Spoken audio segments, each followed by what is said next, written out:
And dash is maximum in expansion and compression respectively. अच्छा, ये वर्डन आपका एक्सपेंशन में जो आप पढ़ते हो ना, आइसोबैरिक वर्डन मैक्सिमम होता है, वो होता है एक्सपेंशन में, ठीक है। और कंप्रेशन में हमारे पास क्या होता है, एडियाबैटिक। अब इसकी भी जो हमारे पास रील है वो आपको एनिमेशन में दिखा दूंगा। बेसिकली आपको बे बताना है कि ये ना समझ लेना कि आइसोबैरिक दोनों दोनों में ही मैक्सिमम है, नहीं, कंप्रेशन में एडियाबैटिक है।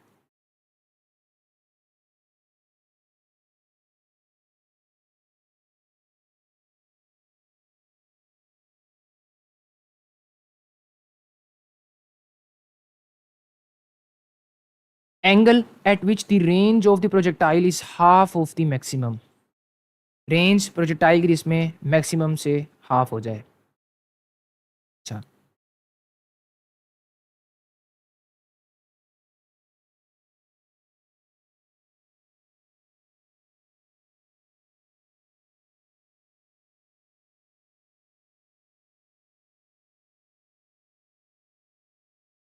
सिंपल रेंज का फॉर्मूला लिखो, v i square over g sine 2 theta, ठीक है।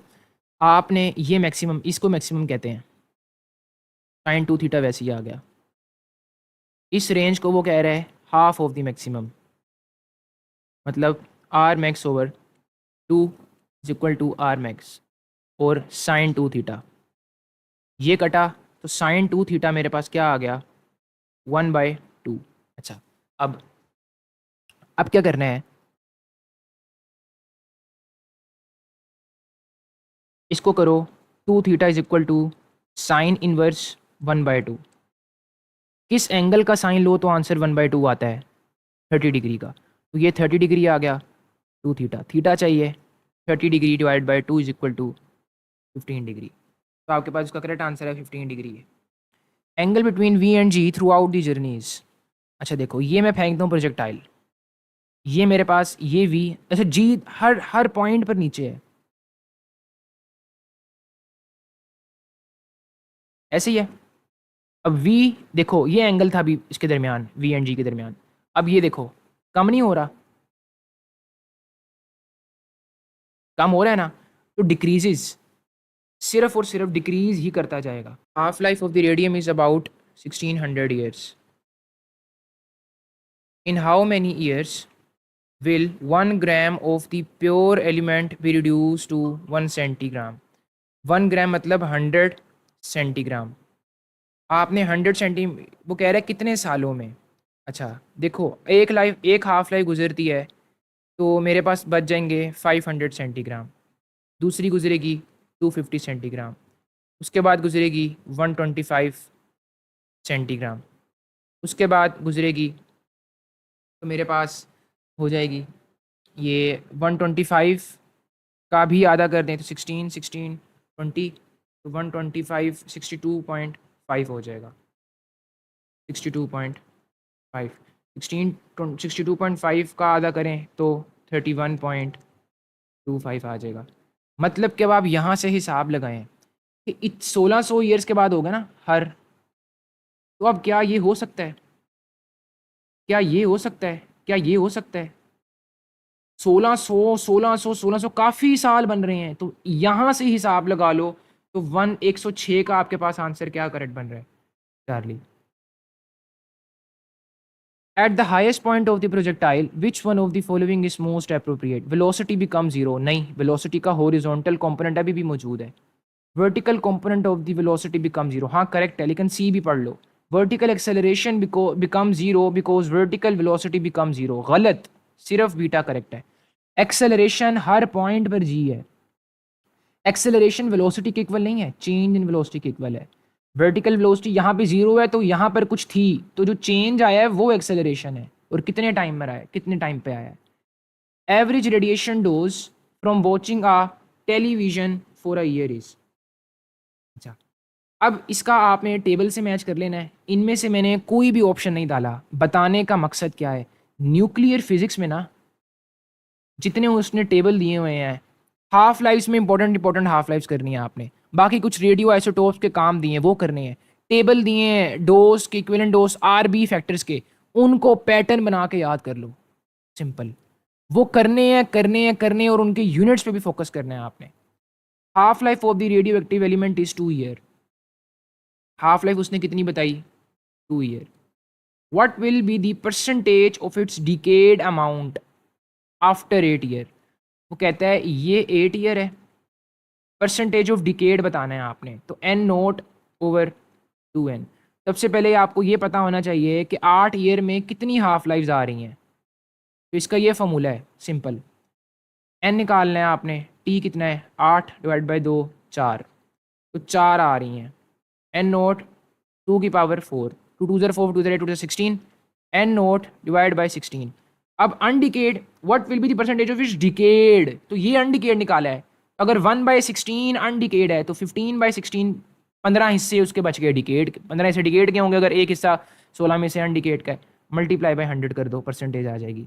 2 8 ज़ार, 2 50 ज़ार, 2 4 ज़ार, 2 25 ज़ार। अब क्या करो, सिंपल, अगर यहाँ से देखो 25 को 15 से मल्टीप्लाई करो, 5 2 ज़ार 10, 12 5 2 5 7 3 375, 375 डिवाइडेड बाय 4। अच्छा, अब यहाँ से मुझे बताओ 4 8 ज़ार 32 होता है, 4 9 ज़ार 36 होता है, तो 9 आएगा यहाँ पे सबसे पहले। तो ये तो 87 तो हो ही नहीं सकता। 36 होता है, फिर 1 इधर 15 के पास चला गया, और 4 3 ज़ार 12 होता है, ऐसे ही है। तो मेरे पास करेक्ट आंसर क्या आ गया? 93%। और पॉइंट्स में समथिंग वैल्यू आएगी, अप्रोक्सीमेशन 93% आ गई। अच्छा जी, sequence of the nuclear radiations emitted is depicted as, ये हमारे पास पेरेंट न्यूक्लियाई था, उसमें क्या हुआ, एटॉमिक मास सेम है, एटॉमिक नंबर बढ़ गया, मतलब कि बीटा डीके हुआ। ये चीज़ क्लियर हो गई। नेगेटिव बीटा डीके में ऐसे ही होता है ना। अच्छा, प्रोटॉन नंबर बढ़ गया, ठीक है। अब उस प्रोटॉन नंबर जो बढ़ा है, कोई नई नई वैल्यू आई, अब क्या हुआ, z-1, मतलब z+1 में -1 करो तो z आता है, उस पर दोबारा -1, मतलब दो प्रोटॉन्स निकले हैं। तो 2 प्रोटॉन्स निकले हैं और 2 एटॉमिक मास 4 गुना गिरा है। तो जब 2 प्रोटॉन गिरे और एटॉमिक मास 4 टाइम गिरे तो वो अल्फा पार्टिकल निकलता है, अल्फा आ गया, और ये फिर वैसे का वैसे ही आ गया तो गैमा। तो बीटा, अल्फा और gamma was the correct answer. When nuclear radiations are allowed to pass through a uniform magnetic field perpendicularly, the alpha ray and the beta ray follow a circular path in opposite direction because इनके पास charge opposite है, of radii depending upon their respective mass. Hence, which circular path will have more curvature?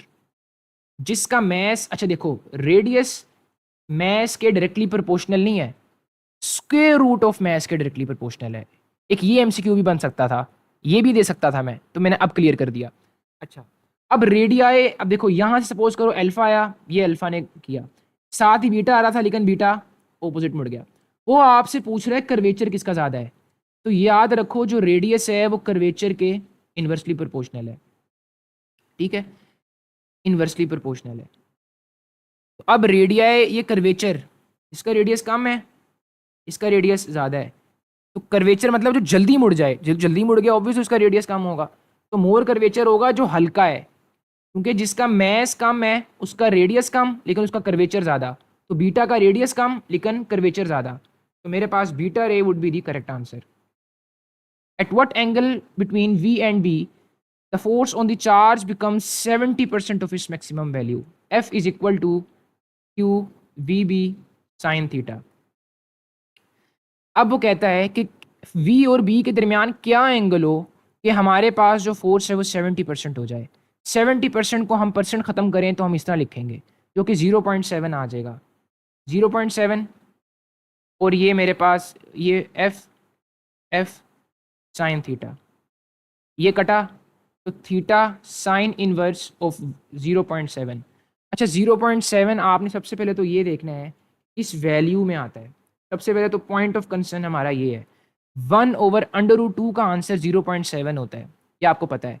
तो किस 1/√2 किस angle का sign लो तो आता है 45, तो मतलब मेरे पास जो थीटा है 45 है, 45 डिग्री पर 70% होती है वैल्यू मैक्सिमम वैल्यू के। तो मेरे पास 112 का आंसर क्या आ गया? 45। If the resistor is traversed opposite to the direction of current. अच्छा, ये मेरे पास सपोज करो रेजिस्टर है, ये मैंने बैटरी लगाई, ठीक है, ये हाई पोटेंशियल गया सपोज करो +12 और ये लो पोटेंशियल सपोज कर लो 3 वोल्ट्स कर लो, ठीक है। अब आप क्या करते हो, आप ट्रेवर्स होता है गुजरना, पार करना, पार करना या गुजरना, आप उसके ऑपोजिट जा रहे हो, करंट इधर जा रहा है लेकिन आप यहाँ पे खड़े हो, ये इंसान बना देता हूँ मैं, आप इधर से इधर को जाते हो ऑपोजिट, तो जो पहला पोटेंशियल आप एक्सपीरियंस करते हो उसे इनिशियल कहते हैं। जब आप इधर आए ये फाइनल हो गया, आपने लेना है चेंज इन पोटेंशियल, 12 -3 = 9, तो पॉजिटिव में आया। लेकिन अगर आप ट्रेवर्स along the direction of current करते तो फिर नेगेटिव आता। तो ये चीज़ आपकी पीटीबी की बुक पे भी लिखी है और उसी का मैंने आपको एमसीक्यूज करा के उसको लॉजिकली समझा दिया। करंट की डायरेक्शन दोनों केसेस में उधर है लेकिन वो आपको गुजार रहा है बताने के लिए कि चेंज कैसे लेते हैं, जो पोटेंशियल पहले एक्सपीरियंस हो उसे इनिशियल कहते हैं। Two bulbs are connected in series to calculate power consumption of second bulb in series combination which formula। अब आपने सबसे बड़ी मिथ जो लोगों को लगती है कि सीरीज के लिए पावर कंजम्पशन सिर्फ इस फॉर्मूला से यूज हो सकती है, बच्चे नहीं, आप इसको ये बल्ब लगा लो, ये बल्ब लगा लो, यूज ये भी हो सकता है, यूज ये भी हो सकता है, यूज ये भी हो सकता है। यूज हम ये वाला प्रेफरेबल ये है, क्यों? क्योंकि करंट सेम है, हमें बार बार मुख्तलिफ चीज़ें नहीं लगानी पड़ेंगी, क्योंकि इसके लिए पोटेंशियल डिफरेंस मुख्तलिफ होगा, इसके लिए मुख्तलिफ होगा, अगर रेजिस्टेंस डिफरेंट डिफरेंट है तो हम यहाँ पे पोटेंशियल लगा सकते हैं। पोटेंशियल हमें अगर इसकी पावर कंजप्शन फाइंड करनी है तो जो इस पे ड्रॉप हो रहा है हमने वो निकालना है, ठीक है। तो तीनों भी यूज हो सकते हैं, काफ़ी उन्हें सिर्फ ये लगा दिया होगा, तो ये चीज़ भूल दें। अगर वो कहता प्रेफरेबल तो फिर आप I²R लगा देते। Which of the following statement is not correct? Centripetal acceleration changes on uniform circle, बिल्कुल करेक्ट। देखो ये सेंट्रीपिटल, पहले अब ये डायरेक्शन थी, ये डायरेक्शन थी, ये डायरेक्शन थी, चेंज हो रही है डायरेक्शन। अच्छा अब आप कहोगे सर हर पॉइंट पे सेंटर की तरफ ही तो है, डायरेक्शन तो सेम होनी चाहिए। अच्छा मुझे बताओ, आपने इस घर की तरफ पहुंचना है, ये घर है,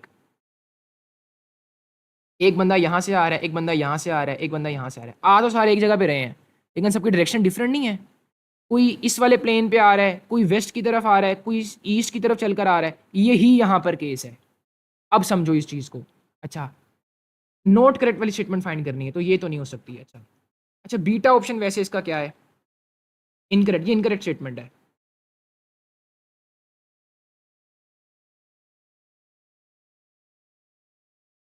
A battery of potential difference V has its high potential also always V। गलत। वो कहता है कि अगर एक बैटरी का पोटेंशियल डिफरेंस 12 वोल्ट है ना तो ये लाजमी है कि उसका हाई पोटेंशियल भी 12 वोल्ट्स पे था। नहीं, अगर मैं कहता हूँ एक बैटरी का पोटेंशियल डिफरेंस 12 है तो हो सकता है उसका हाई पोटेंशियल मैं करूँ -30 पे और उसका लो पोटेंशियल कर दूँ मैं -42 पे, अब भी पोटेंशियल डिफरेंस 12 वोल्ट है। ये कॉन्सेप्ट था असल में। अच्छा velocity changes in uniform circular motion, बिल्कुल ठीक है, ये इसको नहीं हम लगा सकते। Tangential acceleration is zero.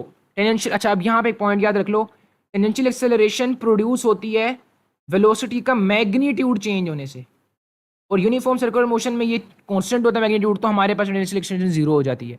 लेकिन सेंट्रीपिटल एक्सेलरेशन प्रोड्यूस होती है वेलोसिटी की डायरेक्शन चेंज होने से, और वो तो यूसीएम में भी चेंज होती है, नॉन यूसीएम में भी चेंज होती है। Electric field experienced by a charged particle moving from positive plate towards the negative plate between parallel place capacitor has which of the following correct electric field distance graph? Distance जो मर्जी कर लो, हर पॉइंट पर electric field यहाँ पे भी वही है, यहाँ पे भी वही है, यहाँ पे भी वही है, उनके लाइंस के दरमियान डिस्टेंस हर जगह सेम है। तो हमारे पास इसका जो ग्राफ होगा चार्ली करेक्ट होगा। A wire of length L and the area A has a resistance R। ठीक है, एक वायर है, उसकी हमने ये लेंथ है और ये उसका एरिया है,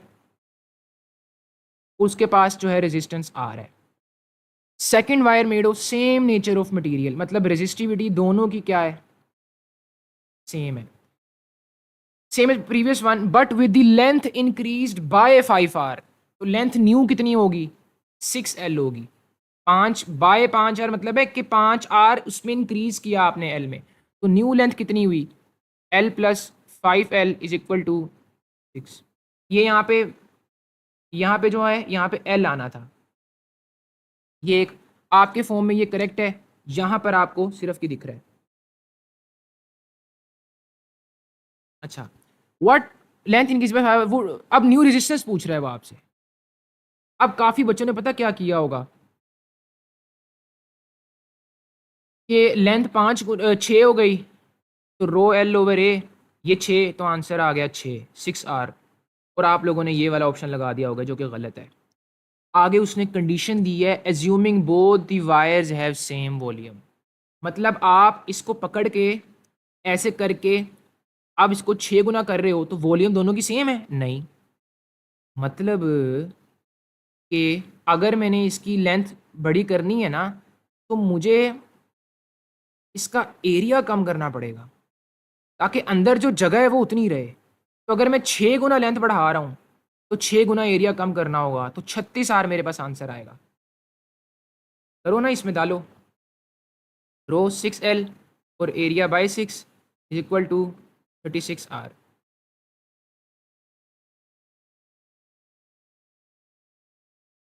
Specific heat capacity for an ideal gas during isothermal and adiabatic process is dash and dash respectively। Specific heat capacity निकालनी है तो वो होती है Q एंड डेल्टा टी। अच्छा आइसोथर्मल के लिए मतलब टेम्परेचर सेम है तो उसका चेंज जीरो आएगा, डिनोमिनेटर में जीरो आए तो आंसर इनफाइनाइट होता है। तो ये जीरो वाले तो काट दो, मतलब पहले इनफाइनाइट आना चाहिए। और एडियाबैटिक के लिए न्यूमिनेटर जीरो होता है, डिनोमिनेटर जीरो हो तो आंसर जीरो आता है। Charlie option would be the correct option. इसका मतलब क्या है वो भी सुन लो, लॉजिकल।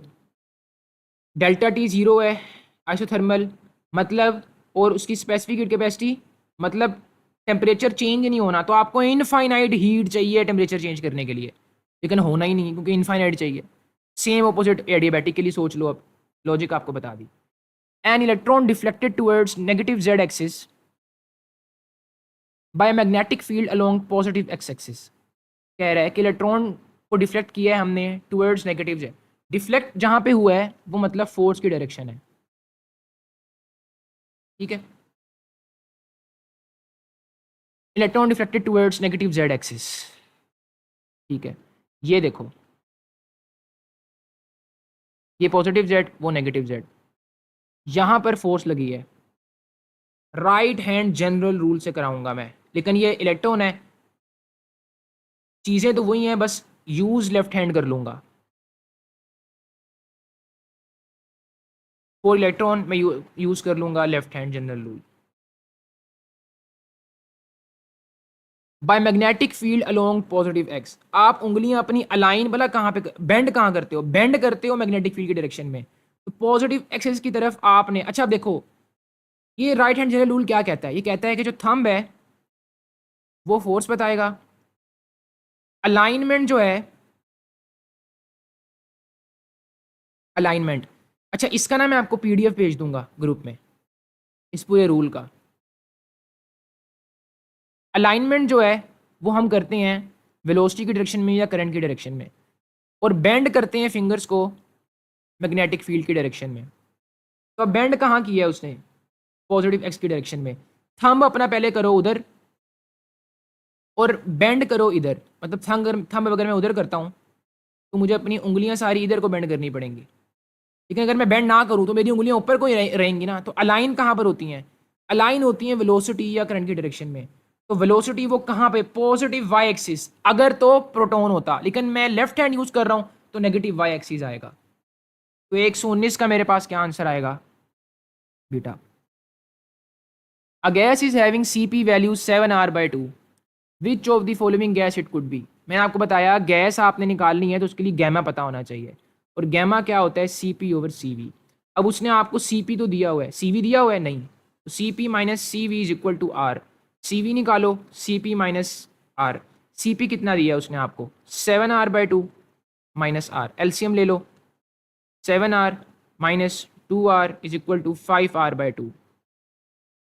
ये CV आ गया। अब गैमा की वैल्यू में डाल दो। CP तो उसने दिया हुआ 7r/2, ये 5r/2, ये कटा r, ये 2 कटा 7/5 आ गया।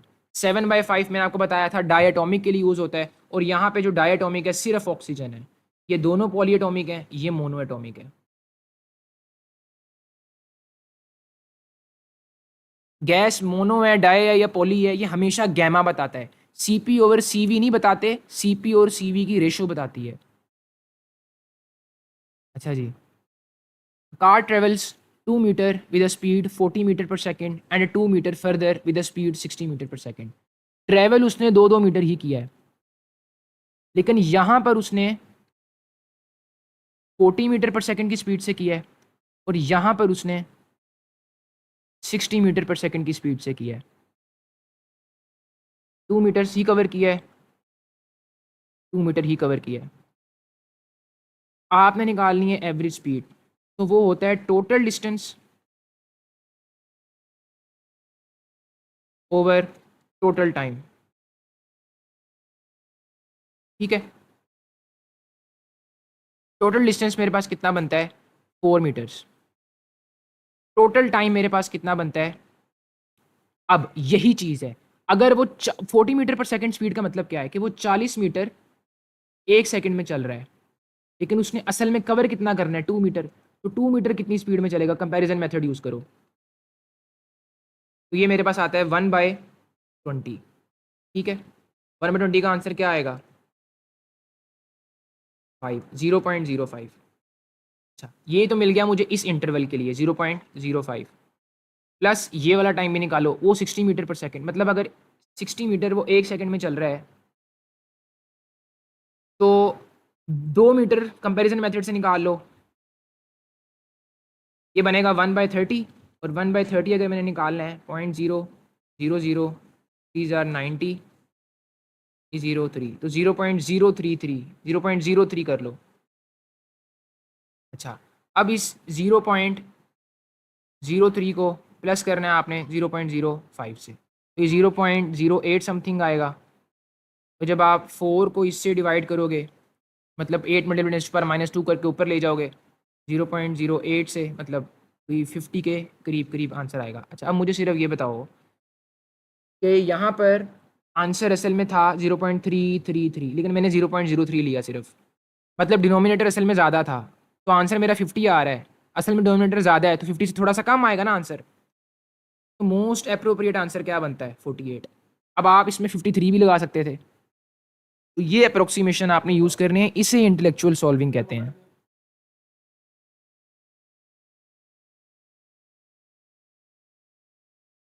A wave traveling at 300 metre पर second and with a frequency of 150 hertz. ठीक है, ये इसकी स्पीड है और ये उसकी फ्रीक्वेंसी है। Will have a distance between dash between 2 points on which each has a phase difference of 70 degree. वो कह रहा है कि ये उसकी स्पीड है, उसकी स्पीड दी है, उसकी फ्रीक्वेंसी दी है उसने आपको, और वो कहता है कि 2 पॉइंट्स के दरमियान आपने फेज डिफरेंस बताना है, उनके दरमियान पाथ डिफरेंस बताना है जिनके दरमियान फेज डिफरेंस जो है आपके पास 70 डिग्री है। तो पाथ डिफरेंस का फॉर्मूला जो होता है वो होता है λ/2 पाई और फेज डिफरेंस। ये आपको याद हो देना चाहिए। यहाँ पर जो हमने डालना है वो रेडियंस में डालना है। तो 360 डिग्री अगर 2 पाई रेडियन के इक्वल है, तो 2 पाई बाय 360 मल्टीप्लाई बाय 70, इसको निकाल लो, मतलब 14 पाई बाय 36, वो यहाँ पे डालना है आपने 14 पाई बाय 36। अब वेवलेंथ निकालनी है, तो वो निकालेंगे हम V ओवर एफ से। V कितना है 300, फ्रीक्वेंसी कितनी है 150, तो ये आ गया 2, ये 2 आ गया, तो मैं ऊपर 2 डाल दूंगा। 2 ओवर 2 पाई 14 पाई ओवर 36, पाई पाई कटा 2 कटा 14 डिवाइडेड बाय 36। अब इसको सॉल्व किस तरह करना है वो सुने ज़रा। 14 डिवाइडेड बाय 36, 2 7 जार, 2 18 जार, 7 को 18 इसा रखो। अब इसको सॉल्व करो, 18 4 जार पहले देखो, ये होता है 4 7 72 आता है, तो मतलब 3 पे ही आ सकता है क्योंकि वो 70 से एक्सीड कर रहा है 4, 0.3 वाला आपके पास क्या हो गया, आंसर करेक्ट हो गया। इस तरह अप्रोक्सीमेशन लगा के इंटेलेक्चुअल सॉल्विंग करके आप ये क्वेश्चन सॉल्व कर सकते हैं। A coil is lying flat in x z plane, x z plane, ये एक्स एक्सिस है, ये वाई एक्सिस है, z, flat in x z plane इस तरह, and a magnetic field is directed towards east, magnetic field उधर को है। In order to generate an EMF and current in the coil is rotated about, देखो अगर मैं यहाँ से देखूंगा ना तो मुझे इस कोयल का ये वाला हिस्सा दिख रहा है, सिर्फ ये वाला, थोड़ा सा इसको मुख्तलिफ कलर दे दूँ, ये वाला। अब मैं यहाँ से देख रहा हूँ, मतलब मुझे सिर्फ ये दिख रहा है। अब मैं इसको रोटेट करूँगा ना, अगर जेड एक्सिस, जेड ये एक्स एक्सिस के अबाउट रोटेट करूँगा तो ये मुझे ऐसे दिखेगा, कभी कभी ऐसे, कभी ऐसे। फ्लक्स कोई लाइन नहीं पास करेगी। अच्छा, तो मतलब ये तो नहीं हो सकता। वाई एक्सिस, वाई एक्सिस के कर लेते हैं इर्द, वाई एक्सिस के अगर मैं इर्द करूँगा ना तो इसको मैं अब 3D आपके सामने सोच रहा हूँ किस तरह रिप्रेजेंट करूँ। वाई एक्सिस के इर्द गिर्द अगर मैं इसको 3D रिप्रेजेंट करूँ, पॉसिबल नहीं है, वाई एक्सिस पॉसिबल ही नहीं है। अच्छा, तो अब उस क्योंकि हमने उसको प्लेन में बड़े बड़े रोटेट करना वाई एक्सिस के इर्द गिर्द, तो वो पॉसिबल ही नहीं है। बचा क्या, जेड एक्सिस, जेड एक्सिस मेरे पास ये है। जेड एक्सिस करने के लिए मुझे इसको घुमाना पड़ेगा। यहाँ से देख रहा हूँ मैं, अब देखा कैसे आता है, ऐसे दिख रहा है मुझे। अब वो कॉइल थोड़ी सी उठ रही है, ये पूरी उठ गई, अब लाइंस मैक्सिमम पास करेंगी, अब दोबारा बंद हो रही है, फिर इस तरह हो गई, फ्लक्स में चेंज आया, तो Z axis would be the correct answer. There are pressure variations between top and bottom of the Mount Everest, and so the temperature differences. Considering the relation of speed of sound with pressure, speed of sound will be dash at top and bottom. अब आपने पढ़ा होगा कि pressure, speed of sound pressure पे depend नहीं करती, ऐसी है। तो आपने बुक पे ये भी देखना था, वहां पे लिखा हुआ था एट अ गिवन टेम्परेचर। अगर टेम्परेचर कांस्टेंट है ना, फिर डिपेंड नहीं करती। अब माउंट एवरेस्ट में बना लेता हूँ, यहाँ पर मेरे पास टेम्परेचर कुछ है, यहाँ पे टेम्परेचर कुछ है, तो अगर टेम्परेचर चेंज हो गया, अब स्पीड ऑफ साउंड प्रेशर पे डिपेंड करेगी। ये पॉइंट था। तो अब क्या होगा डिफरेंट, यहाँ से आपको ये अंदाजा हो गया कि एट अ गिवन टेम्परेचर, जिसको आपने बहुत बेसिक लाइन ली हुई थी, उसका मतलब क्या था असल में। Laplace calculated the speed of sound to be 333 metre पर सेकेंड। अगर आप पीटीबी की बुक में देखें तो वो 333 निकाली, लेकिन एक्चुअल में 332 थी। एरर मतलब अभी भी है। 333 और 32 के दरमियान गैप कितना है, 1 का, और वो 332 का कितना यहाँ हिस्सा बनता है, ये कर लो 100। जब आप 332 करोगे, इसका जो आपके पास आंसर आएगा वो आएगा 0.3। तो करेक्ट ऑप्शन आपके पास इसका सिंपली निकल आएगा। मतलब न्यूटन की वैल्यू में 16% एरर था, लैप्लेस की वैल्यू में 0.3% एरर था। तो यहाँ से आपको ये सारी चीज़ें भी क्लियर हो गई। उसके बाद क्वेश्चन है, a capacitor has started charging, the potential drop at the resistor goes on dash timely. देखो, ये रेजिस्टर लगा है, ये कैपेसिटर लगा है, आपने ये बैटरी लगाई, आप बैटरी अभी ऑन करते हो, ठीक है। यहाँ पर अभी कैपेसिटर पे पोटेंशियल 0 है, तो सारा का सारा जो बैटरी का पोटेंशियल है वो किस पे ड्रॉप होगा, क्योंकि कहीं तो गिराना है ना, तो वो रेजिस्टर पे ड्रॉप हो जाएगा फॉर एन आइडियल केस, ठीक है।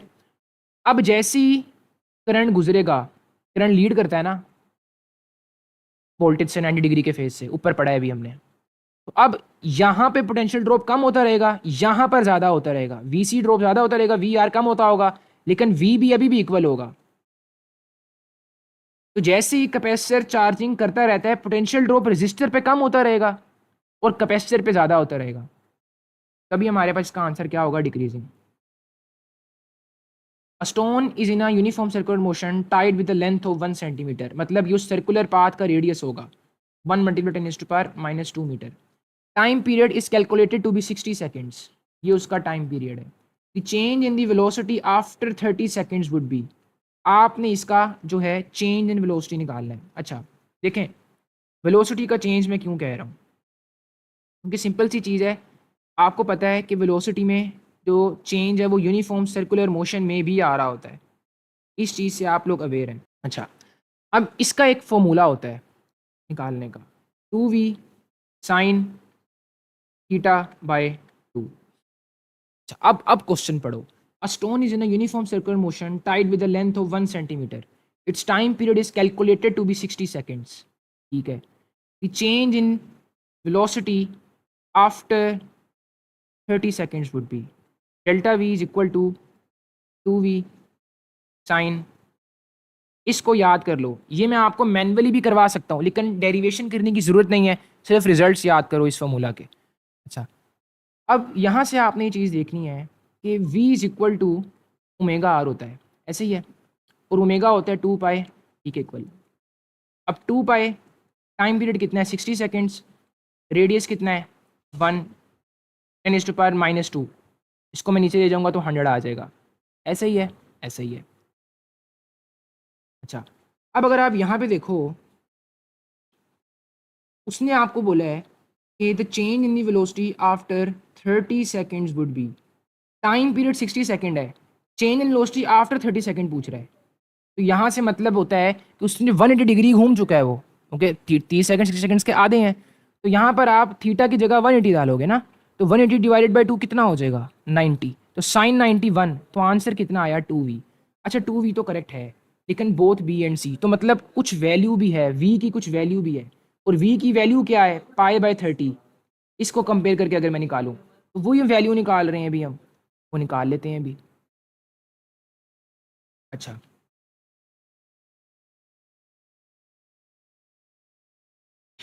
v is equal to omega r, omega is equal to 2 pi 60 second, time period is calculated to be 60 seconds, और जो हमारे पास रेडियस है वो है 1 सेंटीमीटर, जो कि 10⁻⁻² बनता है। 2 1 जार 50 जार 50 बाई 30, 10⁻⁻2 आ 10⁻⁻², तो ये π/30 जो के साथ बन जाएगा सेंटीमीटर पर सेकंड। यहाँ पे सेंटीमीटर पर सेकंड है, आपके वहाँ पे करेक्शन हुई हुई है। Ratio of the undecayed nuclei to decayed nuclei after 1 half life is, ये आपके पास सपोज करो 10 एटम है, एक हाफ लाइफ गुजरी, 5 अनडिके हो गए, 5 डिके रह गए, इनकी रेशो लोगे तो 1:1 आएगी, तो मेरे पास क्या आंसर होगा 128 का Charlie. Reverse process of the X ray is photo electric effect. X ray कैसे निकलती है, इलेक्ट्रॉन आता है, यहाँ से ब्रेकिंग रेडिएशंस बनती हैं, तो यहाँ से एक्स रे निकलती है, और फोटो इलेक्ट्रिक इफेक्ट में क्या होता है कि रेडिएशन आती है और इलेक्ट्रॉन निकालता है। Car with both velocity and acceleration negative is, एक चीज़ याद रखो, जो साइन वेलोसिटी के साथ है अगर वही एक्सेलरेशन के साथ है तो हमेशा कार स्पीडिंग कर रही होगी। अब इसके साथ नेगेटिव है और इसके साथ भी नेगेटिव है तो कार स्पीडिंग कर रही है, लेकिन अगर इसके साथ नेगेटिव हो और इसके साथ पॉजिटिव हो तो कार स्लो डाउन हो रही है। अब बॉल को मैं ऊपर फेंकता हूँ, वेलोसिटी ऊपर पॉजिटिव है लेकिन एक्सेलरेशन नेगेटिव में है, अब ये बॉल ऊपर जाते जाते स्लो होगी, लेकिन नीचे आते हुए दोनों नेगेटिव में है, तो अब ये स्पीडिंग होगी। Which of the following is the longest wavelength of the radiation of the passion series. UHS में भी ये क्वेश्चन आया, इसका आंसर आपके सामने चार्ली है। करना कैसे है, देखो मैन्युअली भी कर सकते हो लेकिन मैन्युअली ये टाइम रिक्वायरिंग है, तो मैंने इसका तरीका बच्चों को बताया था कि एक पैटर्न बना के मैक्सिमम और मिनिमम वेवलेंथ याद कर लो। देखो मैन्युअली कर सकते हो, आपको रिडबर्ग कांस्टेंट का फॉर्मूला डालना है, मैन्युअली भी हो जाएगा, लेकिन उससे बचने के लिए कुछ पैटर्न बना के याद कर लो, ज़्यादा अच्छा है। यूएचएस का क्वेश्चन है, काफ़ी क्वेश्चन यूएचएस के हैं जो मैंने थोड़े से कॉन्सेप्ट थोड़े से टेक्निकल किए हैं। मैक्सिमम पावर डिलीवर्ड, ताकि आपको ना जो मुख्तलिफ उससे इंटेलिजेंट कॉन्सेप्ट हैं वो भी मिल जाएं। Maximum power delivered by the battery to the output is shown by EMF का स्क्वायर ओवर 4r, जो कि कहीं पे भी नहीं है। पावर मैक्सिमम होती है ईएमएफ का स्क्वायर ओवर 4r, जो कि कहीं पे भी नहीं है, तो none of these would be the correct answer. For a positive half cycle 0 to t/2, the diode D is assuming the p side diode is connected to the positive terminal, ये लो, वो कहता है अच्छा 0 to D/2 फॉरवर्ड बायस है, shows minimum resistance, तो मेरे पास इसका क्या आ जाएगा, both A and B. Forward bias में मिनिमम रेजिस्टेंस होती है, ये तो सिंपल क्वेश्चन था। The velocity time plot for a moving particle shows a straight line. Velocity time, अब स्ट्रेट लाइन ये भी हो सकती है, ये भी हो सकती है, लेकिन जैसी मर्जी हो, स्ट्रेट लाइन का मतलब ये है कि एक्सेलरेशन जो है वो कांस्टेंट है, क्योंकि स्लोप कांस्टेंट है। अब यहाँ पर आओ, तो मतलब मोस्ट अप्रोप्रिएट ये है कि particle has never turned around, का मतलब ये तो नहीं है ना वेलोसिटी, अच्छा इसका एक्सेलरेशन कांस्टेंट है ना, तो particle has never turned around, चलो ठीक है, टर्न होगा, एक्सेलरेशन चेंज हो, एक्सेलरेशन प्रोड्यूस होगी, डायरेक्शन चेंज होगी, लेकिन अगर टर्न ना भी हो फिर भी तो बदल सकती थी ना। तो असल में मेन क्राइटेरिया कांस्टेंट एक्सेलरेशन होना है। The particle has zero displacement, नहीं बिल्कुल भी नहीं, वेलोसिटी है कुछ ना कुछ, स्ट्रेट लाइन है ना, अगर यहाँ पे ऐसे भी करूँगा फिर भी वेलोसिटी कुछ ना कुछ है, तो डिस्प्लेसमेंट जीरो नहीं हो सकती। तो मेरे पास, और ये क्वेश्चन क्या है भला, ये भी यूएचएस का क्वेश्चन है जिसको मैंने थोड़ा सा अल्टर किया आपके लिए। Which one is a greater work, negative सिर्फ फोर्स और डिस्प्लेसमेंट के दरमियान 180 डिग्री का एंगल शो कर रहा है, हालांकि ये मैग्नीट्यूड देखना है आपने सिर्फ, ठीक है, -1000 जूल। अब ये वर्डन बाय द फ्रिक्शन है, मतलब इतना ज़्यादा वर्क किया उसने फ्रिक्शन के खिलाफ, -1000 would be the correct answer. A material particle with rest mass 0 m0 is moving with the speed of light c, the associated de Broglie wavelength। काफियों ने क्या किया होगा, यहाँ पर मैं 0 डाल दिया और आंसर इनफाइनाइट आ गया, और आपने ये लगा दिया जो कि गलत है। ये जो मैस है ये रेस्ट मैस नहीं है जो उसने 0 दिया हुआ है, ये रिलेटिव मैस है। और उसने क्या बोला है, स्पीड ऑफ लाइट। एक चीज लॉजिकली याद रख लो, जो चीज स्पीड ऑफ लाइट के इक्वल ट्रेवल करे ना, उसका वेव नेचर बिल्कुल ही खत्म हो जाता है। जब वेव नेचर खत्म हो गया, वेवलेंथ रहेगी, तो आंसर 0 आ गया। अब इसको आप मैन्युअली भी सॉल्व कर सकते हो। रिलेटिव मैस होता है, रेस्ट मैस को डिवाइड करो 1 minus v square over c square. जब आप इसको सी स्क्वेयर करोगे तो 1 माइनस 1 0, डिनोमिनेटर 0, तो ये मेरे पास मैस इनफाइनाइट आ गया। मैस इनफाइनाइट जब डिनोमिनेटर में डालोगे तो आंसर 0 आ जाएगा। Doubling the momentum dash required centripetal force, momentum और सेंट्रीपिटल फोर्स का आपने फॉर्मूला निकालना है। F is equal to m v square over r, momentum V over r. अच्छा जी, वो कहता है कि momentum dash required centripetal force radius of the circle बार रिमेन सेम। अच्छा जी, वो कहता है कि आपने मोमेंटम को इस तरह छेड़ना है कि सेंट्रीपिटल फोर्स पे उसका क्या इन्फ्लुएंस होगा, ये पूछना चाह रहा है वो basically.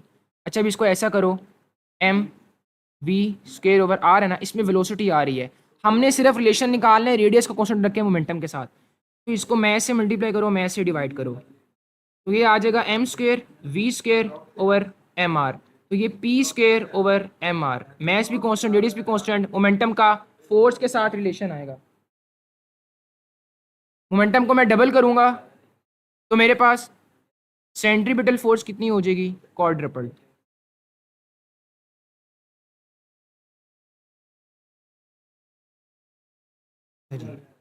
A fisherman lifts a fish of 250 grams from rest through a vertical height of 1.5 meters। ये उसका मैस है जो कि किलोग्राम्स में कितना बनता है, 0.25 kilograms, from rest to a high vertical height of 1.5 metres. ठीक है, ये 1.5 मीटर तक चला गया, लेकिन क्या उसने अभी तक ये बोला है कि वो मैक्सिमम हाइट पर है? उसने सिर्फ अभी आपको हाइट बताई है, इस हाइट तक अभी बीच में जर्नी में है, और उस हाइट पर उसकी इतनी स्पीड है, जब तक स्पीड खत्म नहीं होगी क्या वो रुकेगा? वर्टिकल बोला ना, पैराबोलिक थोड़ी बोला है, मतलब कोई ना कोई स्पीड बची है तो अभी उसने और ऊपर जाना है। सबसे पहले इस स्पीड के मुताबिक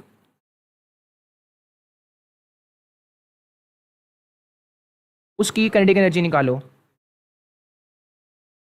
1.1 का आपने स्क्वायर लेना है, सिंपल सा तरीका है, मैनुअली 2 बार 1.1 को मल्टीप्लाई कर दो तो 1.21 आ जाएगा। 11 का स्क्वायर होता है 121, तो 1.1 का 1.21 आ जाएगा। अच्छा जी, ये आ गया 250 ओवर 1000, और ये 1.21, एक ज़ीरो कटा, 25 1 ज़ार और ये 4 ज़ार, तो 1.21 डिवाइडेड बाय 8, जो कि ये कुछ अप्रोक्सीमेटली आपके सामने बन जाएगा 0.15 समथिंग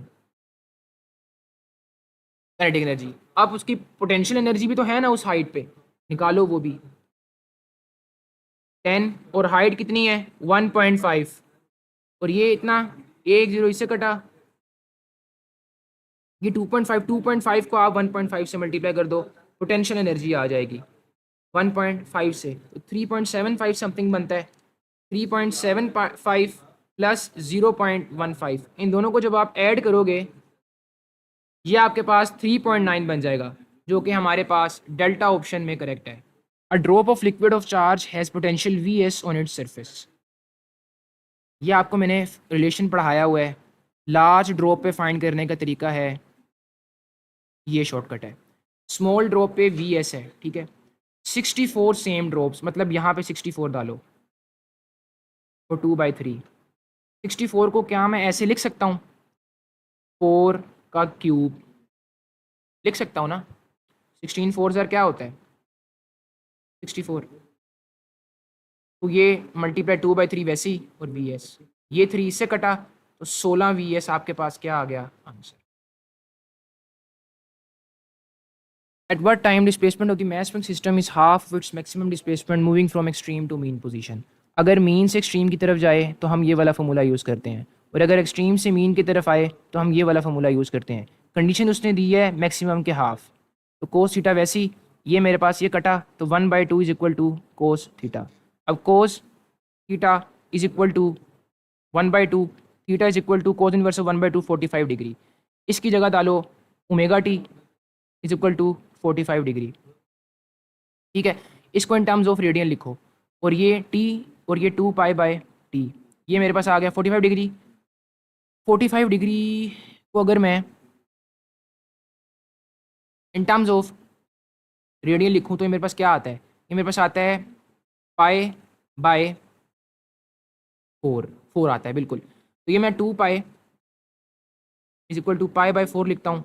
ये मैंने टाइम पीरियड निकालना है, तो ये मेरे पास 4 2πt डिवाइड बाई पाई आ जाता है। पाई पाई कटा 4, ये इंस्टेंटेनियस टाइम निकालना है मैंने, sorry. T is equal to π/4 t over 2π, ये पाई पाई कटा t/8, मेरे पास इसका क्या आ गया। तो यहाँ पे उसने वो वैल्यू ही नहीं दी हुई, तो हमारे पास इसका आंसर क्या होगा, obviously none of this. At what displacement of particle executing SHM, its potential energy is 25% of its maximum value। वो कहता है कि किस डिस्प्लेसमेंट पे जो पार्टिकल एग्जीक्यूट SHM कर रहा है उसकी जो पोटेंशियल एनर्जी है वो 25% है किसके, मैक्सिमम वैल्यू के।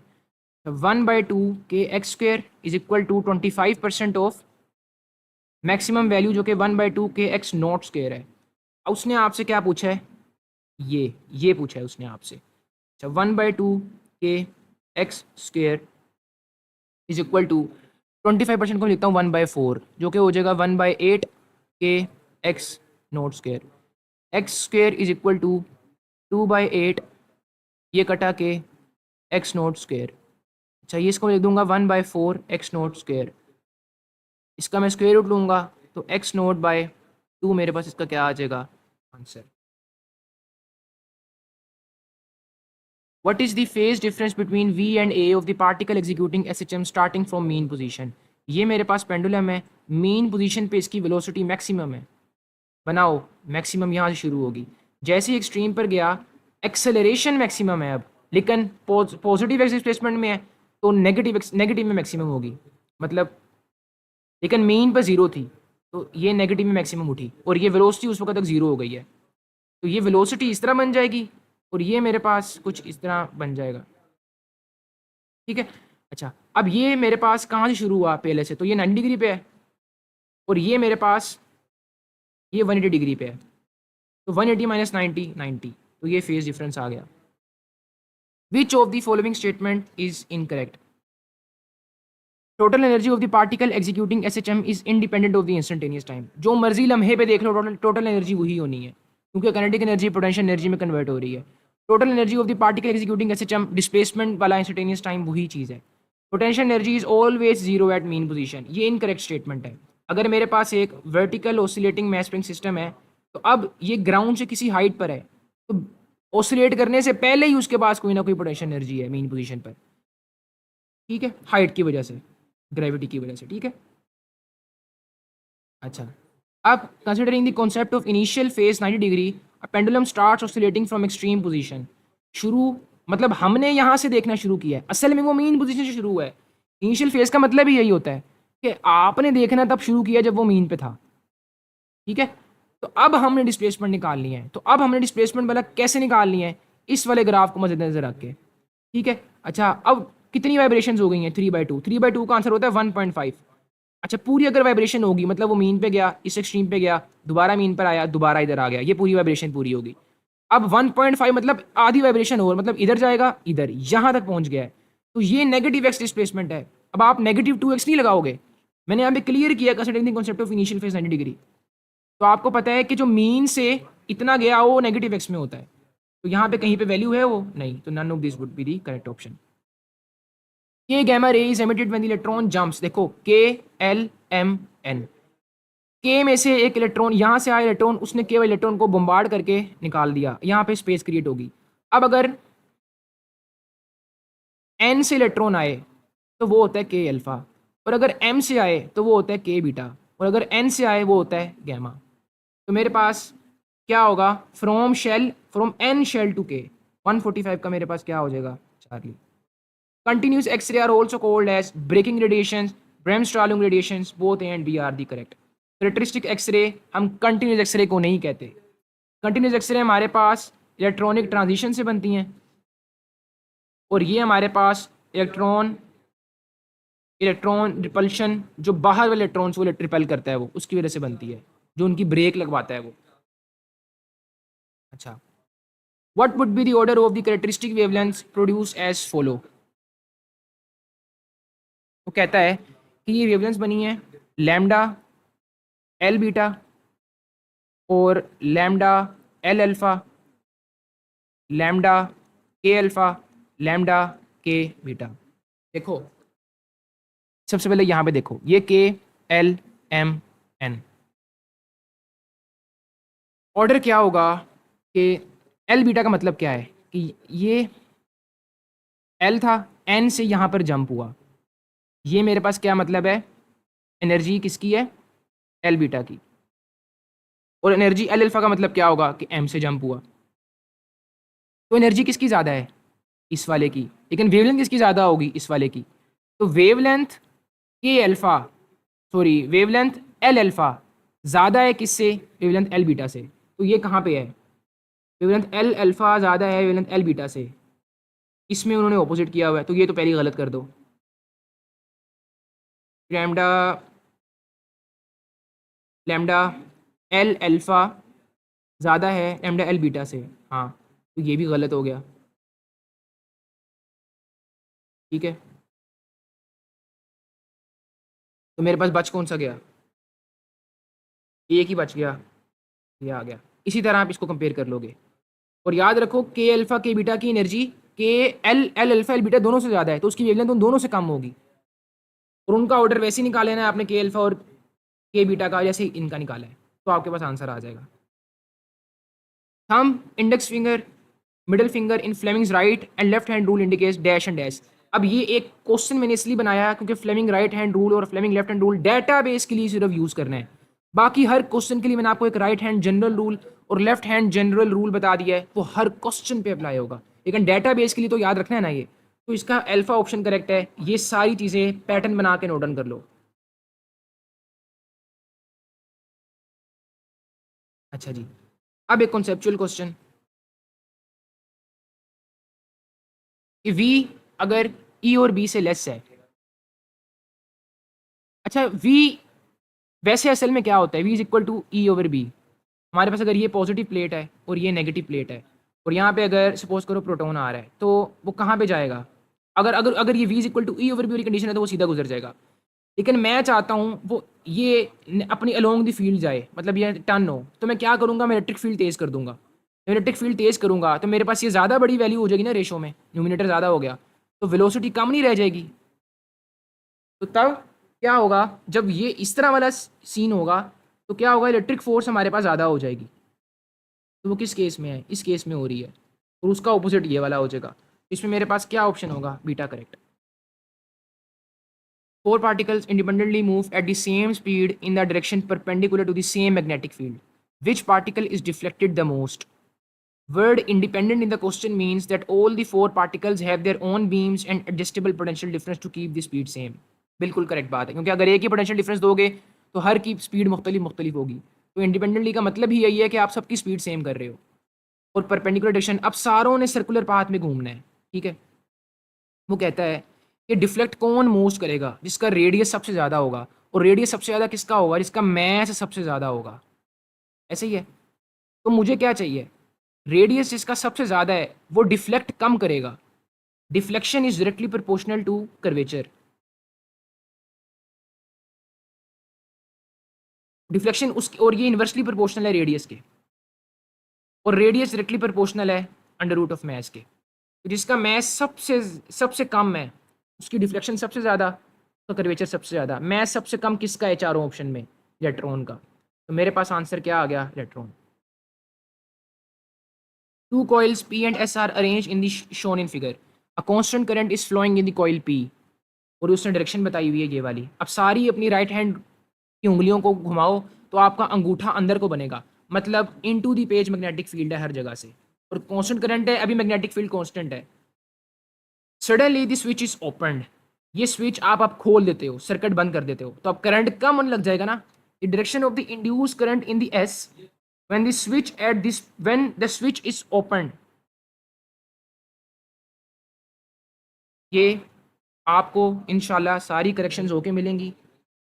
इंशाल्लाह वादा किया है, क्वालिटी भी होगी, कोई गलती भी नहीं होगी इंशाल्लाह। कोई हुई तो उसे एक्सेप्ट करेंगे ग्रेसफुली और उसको एड्रेस करेंगे। अच्छा, अब करंट कम हो रहा है, मतलब ये मैग्नेटिक फील्ड है ना, अभी इतनी लाइन है ना, तो अब इसमें से कुछ ना कुछ गायब हो रही है लाइंस। लेकिन लेंजिस लो क्या कहेगा कि नहीं, मैग्नेटिक फील्ड मैंने कम नहीं होने देनी। तो ये जो एस है ना, ये अपनी मैग्नेटिक फील्ड इंटू दी पेज बनाएगी ताकि कंपनसेशन हो। तो मतलब इसमें जो करंट है वो क्लॉकवाइज बनेगा, तो अपनी उंगलियां क्लॉकवाइज घुमाओ तो इंटू दी पेज बनेगा। तो अब वो क्या कह रहा है, the what would be direction of the induced current clockwise होगा ऑब्वियसली, अभी मैंने आपको बता दिया। अच्छा जी, अब है a constant electronic current is flowing from east to west. ये ईस्ट है, यहाँ से वेस्ट की तरफ इलेक्ट्रॉनिक करंट है, तो अब हमने left hand general rule use करना है। What would be the direction of the magnetic field below the conductor. जब आप अपने थंब को, लेफ्ट हैंड के थंब को वेस्ट की डायरेक्शन में करोगे और अपनी उंगलियों को घुमाओगे तो यहाँ से वो आउट ऑफ द पेज निकलेंगी और यहाँ से अंदर जाएंगी, तो बिलो द कंडक्टर वो उधर को नॉर्थ की तरफ जा रही हैं। टेंजेंट बनाओ ना, टेंजेंट बनाना है, तो ये आपके पास आ जाएगा। ये इसको 3D बनाऊं तो ये इस तरह है, बिलो द कंडक्टर वो उस तरह उधर को जाएगा नॉर्थ की तरफ, ठीक है।